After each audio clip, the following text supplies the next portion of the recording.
नमस्कार दोस्तों, राधे राधे। कहते हैं अध्यात्म।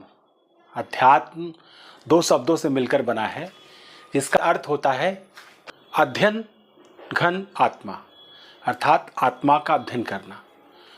और हमारे वेदों और पुराणों में आत्मा को मूल तत्व कहा गया है, अर्थात जो इस संसार को चला रहा है। अगर हम देखें तो इस संसार के हर एक चीज़ को सेल्फ ऑपरेटिव, वो कहीं ना कहीं एक सोल है, वही चला रही है।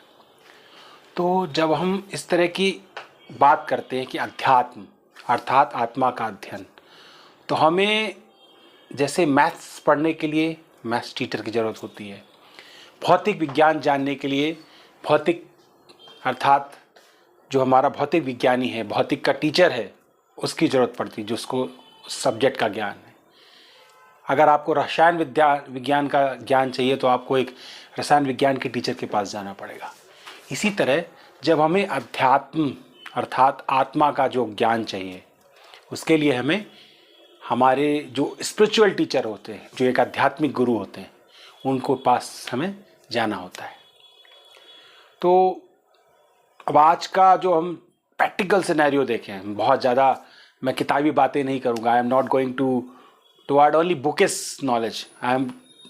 I have to concentrate what is being happen in practical, हमारे समाज में क्या हो रहा है। मैं उसकी बात करूँगा, क्योंकि किताबी बातें तो आपको ढेरों वीडियोस और ढेरों आपको लेक्चर्स मिल जाएंगे यूट्यूब पर, लेकिन हम समाज में क्या हो रहा है और समाज किस दिशा में जा रहा है, उसको कंसीडर करते हुए अपनी बात रखना चाहूँगा।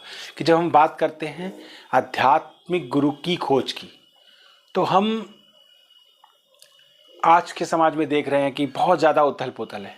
और जनरल एक जो सब्जेक्ट होता है हमारा और एक अध्यात्म सब्जेक्ट होता है, इन दोनों सब्जेक्ट में बहुत बड़ा जो एक डिफरेंस है वो ये है कि जब हम किसी भौतिक चीज़ का अध्ययन करते हैं, तो हम जब विश्वास यानी बिलीफ कब करते हैं, जब हम उसको टेस्ट कर लेते हैं तब हम बिलीव करते हैं।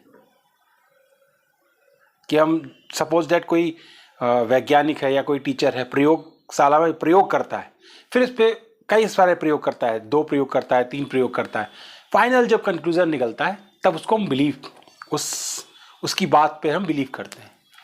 लेकिन जब अध्यात्म की बात करते हैं तो यहाँ पे बिल्कुल अपोजिट चीज़ें हो जाती हैं कि पहले आपको विश्वास करना होता है, फिर आपको जानने का मौका मिलता है।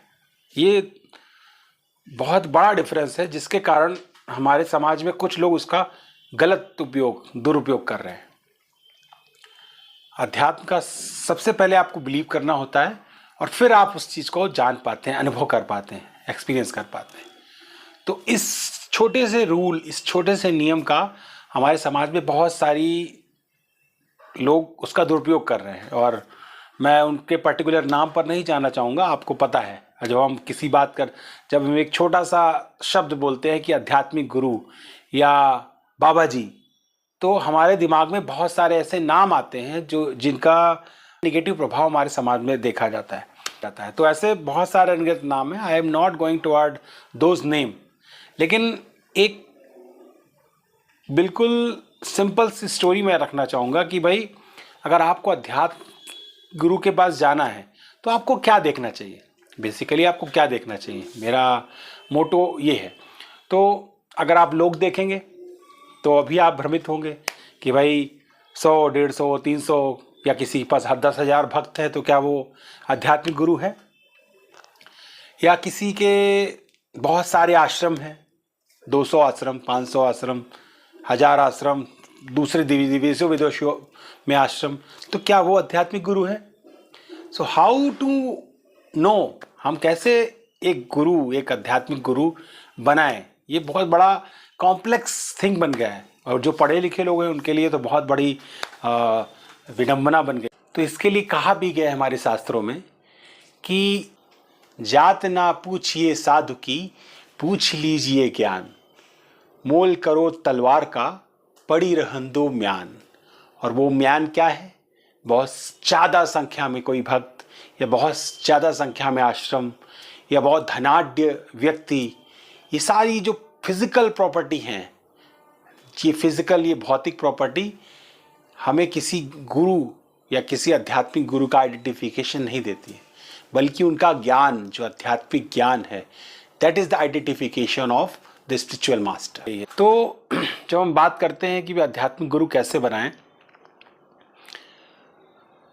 तो बिल्कुल सिंपल सा फंडा होता है कि अगर आप फिजिक्स जानने जा रहे हैं तो that particular teacher should have the knowledge of physics.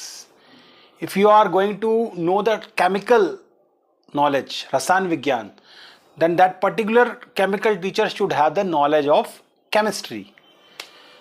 So इसी तरह जब हम किसी आध्यात्मिक गुरु के पास जा रहे हैं तो उस सबसे पहले तो आपको बिलीव करना पड़ता है। There is no another option than believe, को आपको बिलीव करना पड़ेगा। लेकिन आफ्टर दैट बिलीव, क्या आपको वो स्तर या वो अनुभव प्राप्त हो रहा है, या वो जो अध्यात्म ज्ञान या जिस आत्मा की ज्ञान के लिए आप गए, वो आपको अनुभूति हो रही है?